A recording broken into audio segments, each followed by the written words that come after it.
Messieurs et dames, ainsi va la République démocratique du Congo. L'heure est visiblement à l'identification de la majorité parlementaire pour la formation du prochain gouvernement de la République. Mais pendant ces temps, il faudra reconnaître que ça brûle à l'est du pays de Félix Tshisekedi Tshilombo. Vous êtes bel et bien dans Enjeu. Asseyez-vous confortablement. Bienvenue à tous et à toutes. Nos rituels ont la peau dure, on ne se lassera jamais de les dire. Place à présent à Eche Homo.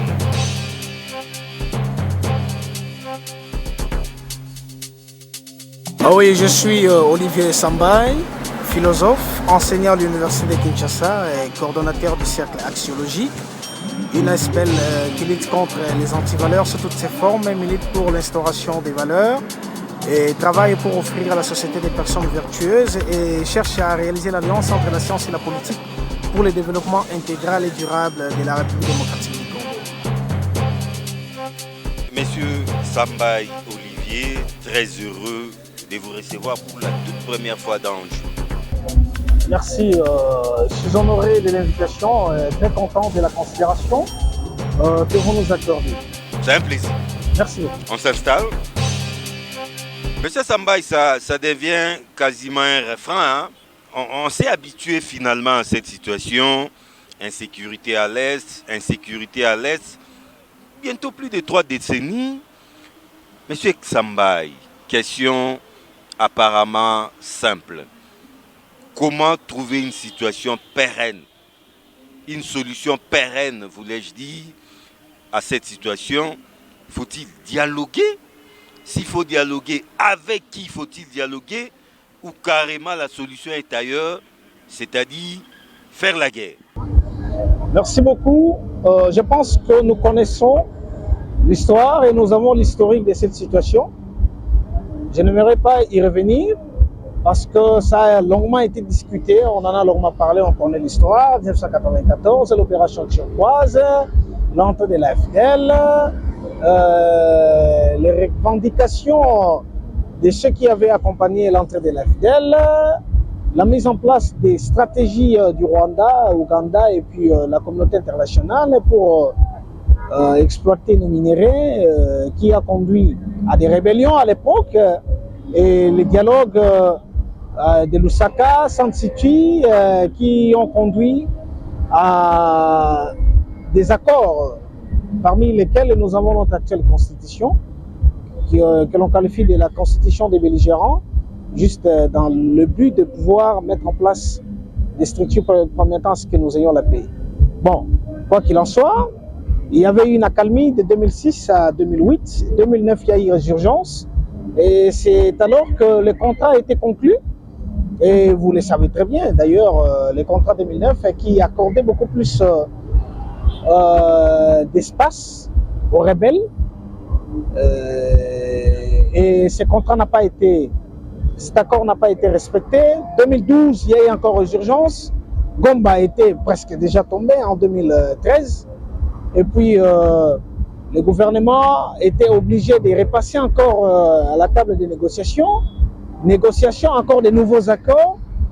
L'accord de 2013 prévoyait que les revendications ne pouvaient plus faire objet des armes avec M23. Et on comprend que 2013-14, après cette situation, 2019, il y a encore urgence. Jusqu'à aujourd'hui, la situation demeure toujours. Alors, vous avez bien fait de poser la question, que faire? Faudra-t-il dialoguer ou non? Bon, on dialogue lorsque nous sommes en face d'un vrai problème qui est connu. Vous voyez, la Russie, à un certain moment, était prête à dialoguer avec l'Ukraine. Parce que le problème est connu, c'était un problème de frontières qui devait être discuté. Et puis, les conditions étaient préalablement définies. Les problèmes étaient réels et connus. Et c'est à ce moment-là qu'on dialogue. Parce que dialoguer veut dire, vous avez des points de vue convergents et divergents. Et vous voulez vous mettre sur table pour trouver la convergence par rapport à vos contradictions. Et puis vous dégagez la voie à suivre en vous basant sur des principes. C'est là qu'on dialogue. Parce qu'avec le M23, c'est quoi la revendication? Et puis, faut-il dialoguer avec les M23 ou les Rwandais? Parce que cette question se pose aussi. Parce que s'il faut dialoguer, faudra-t-il dialoguer avec le Rwanda ou le M23? S'il faut dialoguer avec le Rwanda, qu'est-ce que le Rwanda réclame? C'est quoi le problème du Rwanda? S'il faut dialoguer avec les M23, c'est quoi leur problème? Et encore faudra-t-il savoir que lorsqu'on dialogue, le problème doit être clairement défini. Et quand le problème est clairement défini, les enjeux sont définis, on se met sur table pour trouver la saisie médiane et puis la voie des sorties. Mais le Rwanda, on va négocier parce que le Rwanda revendique quoi? Le M23 revendique quoi pour qu'on puisse dialoguer? Et aussi, la revendication doit être légitime, doit être valable pour que l'on s'ouvre au dialogue. Alors, nous avons semblé comprendre que la démarche des M23, les rebelles, était légitime. C'est la raison pour laquelle on a dialogué par 3 fois. 2019 aussi, il y a eu dialogue ici à Kinshasa, 2013 et 2009. Mais on se rend compte qu'il n'y a pas le principe de bonne foi qui sont respectés. Le Rwanda n'est pas aussi sincère. Alors, on ne dialogue pas avec l'interlocuteur indiqué. L'interlocuteur indiqué, ce n'est pas l'interlocuteur indiqué parce que le Rwanda nie soutenir le M23. Le Rwanda dit que c'est un problème congolo-congolais. Ce n'est pas un problème rwando-congolais. Jusqu'à aujourd'hui, Paul Kagame continue à nier son implication dans la guerre à l'Est. Alors, on doit dialoguer avec qui? Parce qu'on ne se vole pas la face. La guerre de l'Est, de la République démocratique du Congo, est boutiquée, peaufinée même par la communauté internationale qui a recruté un courtier qui est le Rwanda. Et c'est quoi l'objectif? L'objectif, c'est de revenir sur l'erreur. Je vous l'ai dit ouvertement, de revenir sur l'erreur commise il y a plus d'un siècle aujourd'hui. L'erreur a été commise à la conférence de Berlin 1884, 1885, où on devait diviser l'Afrique. Tu vois, l'Afrique a été saucitionnée et le Congo, d'après le monde occidental, avait reçu la grande part et qu'aujourd'hui, il faut revenir sur l'erreur commise en laissant cet espace à laisser l'État indépendant du Congo et qui, par la suite, a été accordé à la Belgique en 1908. C'est une erreur selon la communauté internationale et qu'il fallait, en tout cas, diviser ce pays parce qu'ils ne s'étaient pas rendu compte que cet espace était aussi riche qu'il n'est aujourd'hui. C'est au fil du temps qu'ils se sont rendus compte que c'est vraiment un scandale géologique. Alors, il faut vraiment balkaniser les Congos. Ils veulent balkaniser les Congos pour prendre possession de nos minéraux. Et pourquoi ils voudraient balkaniser les Congos et prendre possession de nos minéraux? Parce que nous sommes à l'ère de la révolution numérique. La révolution numérique voudra que nous fassions l'association des théories scientifiques et des matières premières pour fabriquer tout ce qu'on a aujourd'hui en ce qui concerne la technologie. Là, je ne vous saisis pas. Pourquoi balkaniser les Congos pour prendre possession des minéraux au lieu de venir tout simplement négocier avec les Congos? Je crois que le Congo n'a fermé ses portes à personne, surtout pas à ses grandes puissances. Exactement, c'est ce qui dérange aussi le chef de l'État. Le chef de l'État est très inquiet, vous le savez, parce qu'il a tout fait pour instaurer la paix à l'est du pays. Il a négocié avec toutes ces multinationales qui financent le Rwanda pour faire la guerre à l'est contre la RDC. Les multinationales ont semblé lui donner la parole, lui promettre exactement qu'ils vont collaborer. Et c'est ainsi que vous comprenez qu'en 2019, quand il faisait la tournée par le monde, 2020, il était très certain, nous avait même rassuré la population qu'il y aura la paix. Et il a joué aussi une autre stratégie qui était logique, aller vers le Rwanda, qui nous agressait indirectement aussi en finançant les groupes armés à l'est du pays. Et le Rwanda semblait comprendre le chef de l'État. Il vous souviendra que Kagame est venu ici à Kinshasa. Il a été applaudi. Applaudi même au stade des martyrs. Puis, le chef de l'État aussi ne tenait pas un discours contre Paul Kagame, simplement parce que nous étions sur une voie qui semblait être logique, qui semblait être valable, qui ne pouvait pas nous empêcher d'obtenir la solution à ces problèmes. Fort malheureusement, il s'est posé un sérieux problème de sincérité. je suppose que le Rwanda est rentré vers ses partenaires, vers ses sponsors, pour leur rappeler ce qu'ils ont vécu durant plus de 25 ans, presque 25 ans, leur rappeler sa possibilité à continuer à leur offrir toujours ce dont ils ont besoin, sans que le monde entier sache que ces multinationales-là prennent les matières premières, les ressources en République démocratique du Congo, parce que c'était ça le jeu.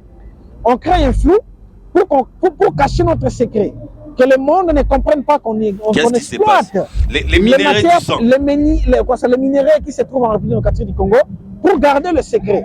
Parce que pour fabriquer l'ordinateur, le fabricant ne doit pas dévoiler son secret. Si coopération gagnant-gagnant, ils viennent s'installer au Congo, ils vont comprendre que les gens vont découvrir le secret qu'ils ont derrière pour fabriquer.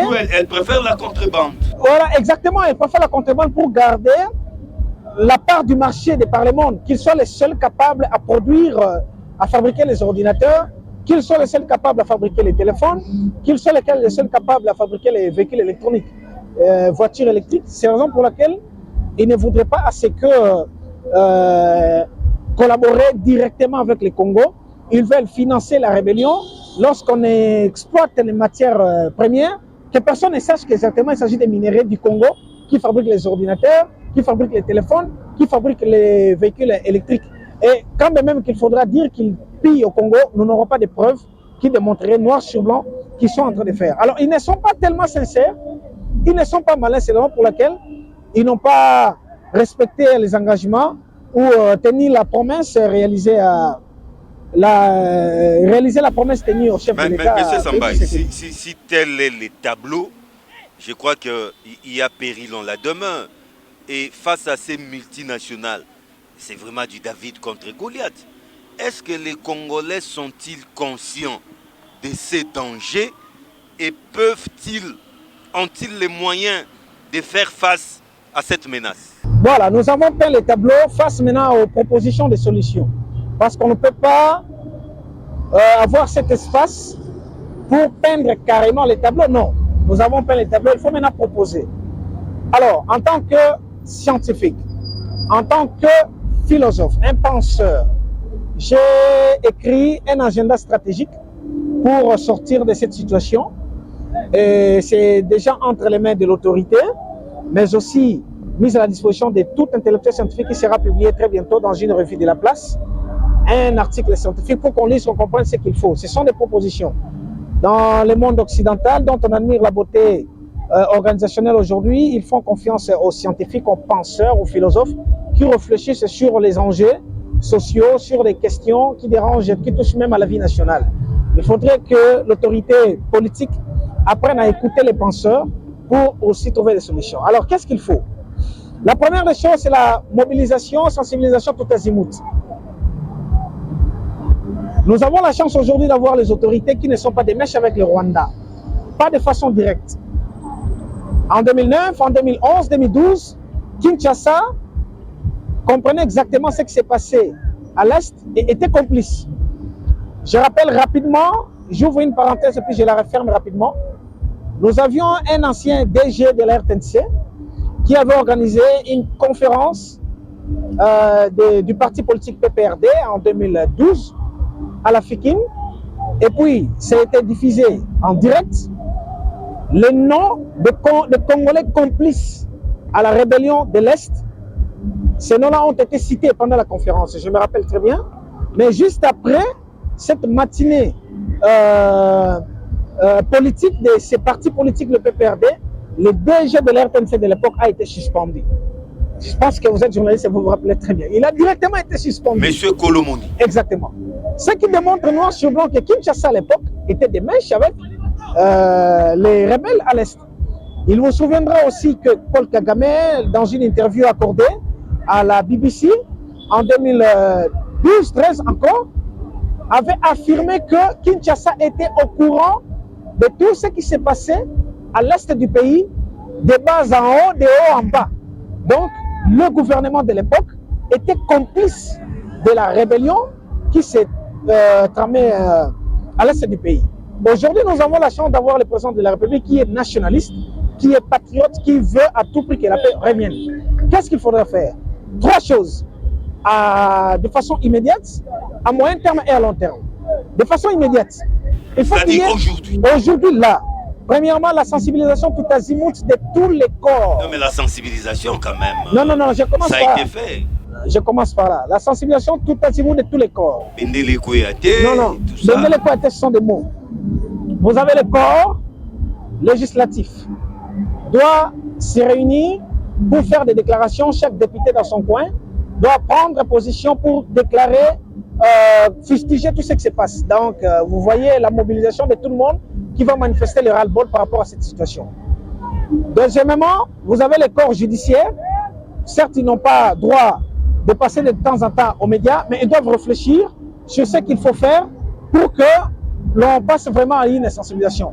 Mais le corps le plus important à ce stade, c'est le corps des médias. Parce que vous savez que c'est ça, les médias, vous, les journalistes, vous faites partie du 4e pouvoir. Vous devez faire ce que vous êtes en train de faire. Parler de cette question, parler de cette situation pour que la population comprenne qu'il y a un problème. Là, c'est le côté sensibilisation tout azimut, c'est le premier point. Deuxième point, aujourd'hui là, il faudrait motiver davantage nos militaires. Je crois qu'on devait même commencer par ça. Hein? C'est le tout premier point. Il faut motiver davantage nos militaires. Là, je suis toujours au premier point pour des solutions immédiates. Qu'est-ce qui se passe? Nous suivons tous à l'Assemblée nationale les émoluments des députés qui vont passer, ce sont des propositions de 21 000 à 33 000 $. Alors que le capitaine de l'armée congolaise est payé, il est rémunéré à 300 000 francs congolais, même pas 200 $. Donc vous comprendrez que, suivant les émoluments d'un député national, 21 000 $, ça représente 19 ans. Le salaire mensuel, la rémunération mensuelle d'un député national représente la rémunération de 19 années d'un capitaine de l'armée. Ça pose un problème. Ça crée un sérieux problème de démotivation pour nos officiers qui vont être au front, qui vont combattre pour le pays. Qu'est-ce qui se passe? Nous avons aussi un sérieux problème de la traîtrise. Nos officiers qui sont les hauts officiers, les officiers supérieurs, versent dans la traîtrise. Ils sont en train de jouer le jeu de l'ennemi, ils sont en train de verser dans la corruption en ne résistant pas aux propositions des pots de vin que les rebelles leur font. Simplement parce qu'ils n'ont pas d'acquis social à préserver.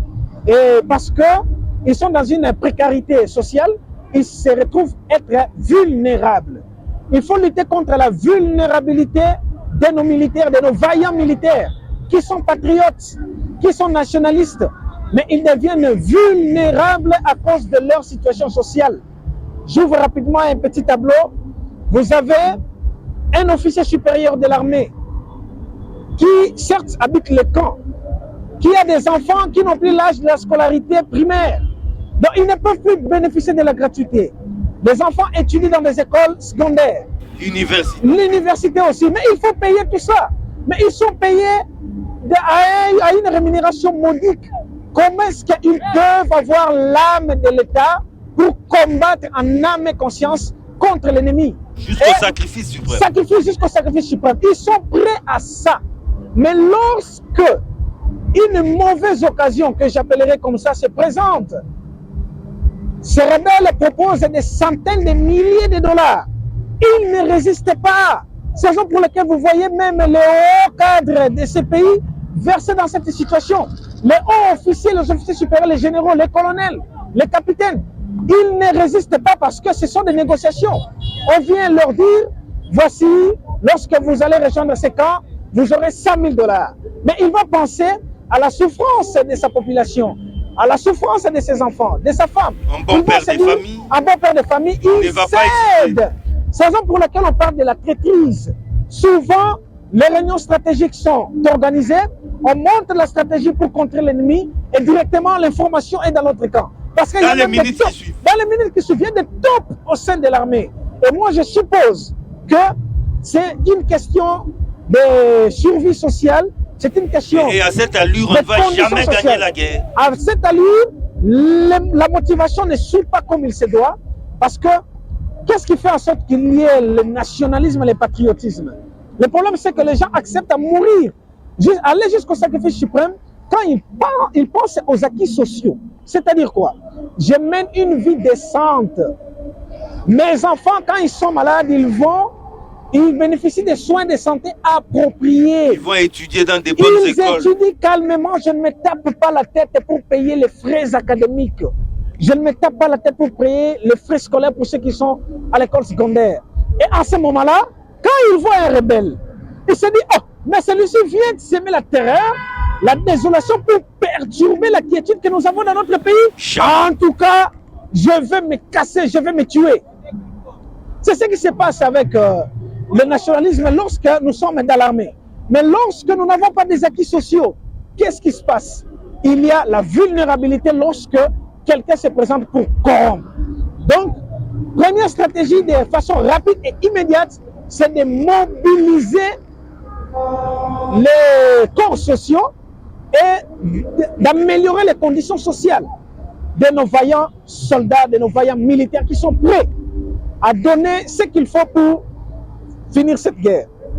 Il vous souviendra en 2013, si j'ai bonne mémoire, l'opération Pomme Rouge montée par le général Baouma et le colonel P.A.Sonam. Qui a porté ses fruits. Exactement, Mamadou Ndala. Mais nous étions sous embargo international pour acheter des armes. Mais vous voyez qu'ils étaient motivés, il y avait une petite motivation. Ils ont monté en place une stratégie. Et qu'est-ce qui s'est passé? Les rebelles étaient défaits. En débandade. Mais vraiment débandade. L'opération devait durer 30 jours pour info. Mais ça n'a pris que 10 jours. Et on n'a plus parlé de la rébellion à l'Est. Pourquoi? Parce qu'ils étaient déterminés à le faire. Autre élément de démotivation, parce que Kinshasa à l'époque était des mèches avec les rebelles. 3 semaines après, nous sommes en janvier 2014, il y a attaque de la Jeep de Mamadou Ndala, roquette. Il est parti. Il décède comme ça. Voilà notre élément de démotivation. Autre élément, nous avons aujourd'hui des guerriers qui sont capables de défaire le Rwanda, qui sont à la prison de Ndolo. Pourquoi? Parce qu'il y avait violation des consignes. Ah là là, c'est sérieux. Et qui arrête? C'est le gouvernement, parce que le ministère de la Défense fait partie du corps exécutif. Qui arrête ces officiers, simplement parce qu'il y avait violation des consignes, simplement. La consigne était de ne pas attaquer. Lui s'est dit non, nous sommes attaqués, moi je vais attaquer. Parce qu'il attaque, on les a arrêtés. Ils sont nombreux ici à la prison de Ndolo. Ceux qui avaient violé le consigne, alors ce sont des guerriers. Pour démontrer cela, P.A.Sonam, Mbouza Mabé, il avait guerre à l'Est. C'était le rare des guerriers que nous avions encore dans ce pays après le départ de Mobutu. Mais on l'avait déplacé à l'Est pour l'envoyer à Matadi, là où il n'y avait rien. Là où il n'y avait rien, comment Mbouza Mabé avait quitté l'Est pour se retrouver à Matadi? Parce que c'était un sérieux problème pour Kinshasa. Mais aujourd'hui, Kinshasa ne joue plus le jeu du Rwanda. Kinshasa ne joue plus le jeu de l'ennemi. Par conséquent, donnons les moyens. Tel n'est pas l'avis de tout le monde. Hein. Il y en a qui pensent que Kinshasa est dans les coups. Bon, ne suivons pas tout ce qu'on nous raconte dans des télévisions. Il n'y a pas de souci. Ils sont libres de le dire, mais Félix Tshisekedi condamne ouvertement le Rwanda. Félix Tshisekedi condamne ouvertement le Rwanda. Il y a les dessous des cartes dans toutes ces condamnations. Vous comprenez? Il condamne ouvertement le Rwanda. Savez-vous que jusqu'à présent, notre ambassade au Rwanda fonctionne normalement? Les savez-vous? Bon, là, ce sont d'autres considérations qu'on peut... Alors qu'il faut se fier au discours des autorités, l'on croirait que nous sommes sur le point de faire la guerre au Rwanda. Exactement, on le dira comme ça. Mais moi, je crois dur comme fer que Kinshasa d'aujourd'hui n'est pas complice à ce qui se passe à l'Est. Kinshasa aujourd'hui n'est pas vraiment complice de ce qui se passe à l'Est. Alors, il faudrait noter qu'il faudrait motiver nos vaillants militaires pour qu'ils puissent sortir de cette situation afin qu'ils puissent avoir la réelle motivation de combattre la guerre. Deuxième solution, parce que c'est un agenda stratégique. Deuxième possibilité, c'est à moyen terme. À moyen terme, il faut renégocier les partenariats. Aujourd'hui, nous sommes en rapport de force. Le Rwanda est soutenu par les multinationales occidentales. Alors que nous avons deux pôles sur l'échelle internationale. Nous avons le pôle oriental, moyen-oriental et le pôle occidental. Oriental et moyen-oriental, nous avons la Chine, nous avons la Corée du Nord, la Corée du Sud, nous avons la Russie et nous avons les Émirats. Mais ces gens-là ne jouent pas les jeux des Occidentaux. On sait ce qui se passe actuellement au Burkina Faso. Les Occidentaux ne peuvent plus attaquer le Burkina Faso simplement parce que Poutine soutient le Burkina Faso et au vu aussi de tout le monde. Ils se réservent d'aller défaire Ibrahim Traoré parce qu'ils savent que non, il y a Poutine qui est là. Mais les Occidentaux n'ont pas été sincères avec nous. La plus grande représentation de l'ONU à travers le monde, c'est la mission au Congo, la MONUSCO. Mais la MONUSCO s'est permise de dire que l'armée M23 est plus sophistiquée et que eux, la MONUSCO, n'ont pas les moyens qu'il faut pour combattre contre le M23. Alors que vous avez la représentation de tous les pays, tous les puissants du monde au sein de la MONUSCO. La France est là, les États-Unis est là, l'Allemagne est là, la Grande-Bretagne est là. Tous ces grands sont au sein de la MONUSCO. Ils se permettent de dire qu'ils ne peuvent pas combattre contre le complot est international. Et international. Alors qu'est-ce qu'il faut? À moyen terme, rapidement, il faudrait changer de partenaires. Là, vous voyez la Russie? Non, mais je vois la Russie et la Chine. La Russie, la Chine, la Corée du Nord, par exemple. On change de partenaires. Parce que ces partenaires-là viendront dans un premier temps. Mais c'est à nos risques et périls. Hein? Mais à nos risques et périls, il faut être aussi capable de prendre des décisions salvatrices qui puissent sauver le pays. Qu'est-ce que nous voulons? Nous voulons réellement la paix ou nous voulons continuer à être bluffés? Parce qu'ils nous bluffent. L'exemple de bluff, c'est que les États-Unis d'Amérique condamnent le Rwanda. Disent ouvertement que le Rwanda soutient le M23. Le dernier rapport du Conseil de sécurité le témoigne encore que le Rwanda soutient quoi? Le M23. Mais quelles sont les sanctions? Mais on nous pousse à négocier avec les Rwandais. Exactement. Pourquoi ils nous poussent à négocier? Parce que ils savent que il faut à tout prix négocier pour qu'ils puissent installer des pantins dans la gestion du pays, dans l'administration du pays. C'est pourquoi ils ont recruté Corneille Nangaa. Ils l'ont recruté, ce n'est pas en vain. Et le recrutement de Corneille Nangaa, c'est pour justifier que c'est une affaire congolo-congolais et qu'il faudrait à tout prix négocier. Donc, ils veulent relooker les M23. C'est exactement ça. Et ils sont prêts à ce qu'on débouche sur un dialogue, le dialogue qui conduira à une table de négociation pour partager les pouvoirs. Ils vont encore nous demander de brasser et de mixer. Charles Onana l'a démontré dans son ouvrage, l'homme état de la communauté internationale Holocauste au Congo. Comment le brassage et le mixage a été désavantagé pour le Congo. Comment est-ce que nous avons perdu beaucoup de choses dans cette affaire de brassage et de mixage? L'homme occidental veut encore revenir sur ça parce qu'ils ont compris que c'est difficile de balkaniser ces pays. Dans ce sens que la balkanisation arrive, cher John, lorsque nous avons un leader qui se lève pour désavouer le régime en place, à s'associer aux rebelles pour déclarer qu'une partie du pays n'étant plus appartenir à la nation. C'est à ce moment-là qu'on pourra parler de la balkanisation. L'exemple le plus éloquent, c'est que nous avons Bunagana, plus de 600 jours. Plus de 600 jours sous occupation, mais on ne sait pas parler de balkanisation, que Bunagana ne fait plus partie du Congo. Pourquoi? Parce que la population n'a pas désavoué les autorités. Parce que la population n'a pas suivi la voie des rebelles. Mais ça fait plus de 600 jours que Bunagana est sous occupation. Donc, l'homme occidental a compris avec les autorités du M23. Voilà, le Congo est tellement uni. C'est M23 qui administre Bunagana. Exactement, le Congo est tellement uni que c'est très difficile de parler de balkanisation. Ils le savent. Nous avons Rutshuru et Masisi qui n'ont pas participé aux élections. Mais est-ce que vous avez entendu Rutshuru et Masisi désavouer Félix Tshisekedi? Non, ils le reconnaissent comme président de la République. Ils sont toujours... Ils sont congolais. Ils ont toujours le sentiment d'appartenance. L'homme là commence à comprendre que son plan ne peut pas être facile. A-t-il un plan B? Le plan B, c'est ceux qui sont en train de vouloir négocier pour qu'ils puissent placer leur pantin à la gestion du pays pour avoir toujours la gestion du pays.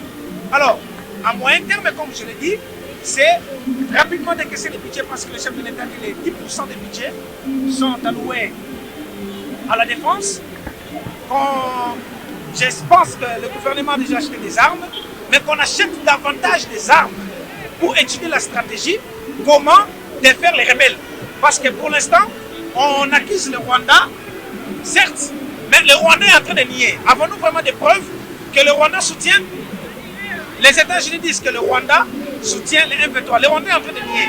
Et nous devons aussi être très souples. On ne peut pas engager ou déclarer directement la guerre avec le Rwanda. Si on déclare la guerre, les Occidentaux vont soutenir le Rwanda. Ils vont profiter de cette situation avec les drones pour nous bombarder. Nous allons perdre cette guerre. On va perdre cette guerre afin que nous, populations, puissions désavouer Félix Tshisekedi et son gouvernement pour profiter directement de la balkanisation. J'encourage et je loue la sagesse du chef de l'État, malgré qu'il a promis la mort d'escarmouche. Oui, c'est devenu viral sur les réseaux sociaux. Faut-il attendre combien d'escarmouches? Lorsqu'on ouvre la guerre, on verra ce qui s'est passé en Ukraine. Et surtout que c'est nous qui allons commencer en premier. Ils vont prendre la partie du Rwanda. Ils vont nous attaquer. Légitime défense. Voilà, légitime défense. Et le Rwanda ne saura pas dire qu'il aura une base logistique des Occidentaux. Il va dire que c'est son armée qui est en train de répliquer. Que le Rwanda sera en train de répliquer. Nous n'avons pas une base logistique. Mais le Rwanda, le week-end dernier, le Rwanda vient de franchir une autre ligne rouge, oui. L'aéroport de Goma avec des drones. Avec des drones, et c'est confirmé que la provenance était au Rwanda.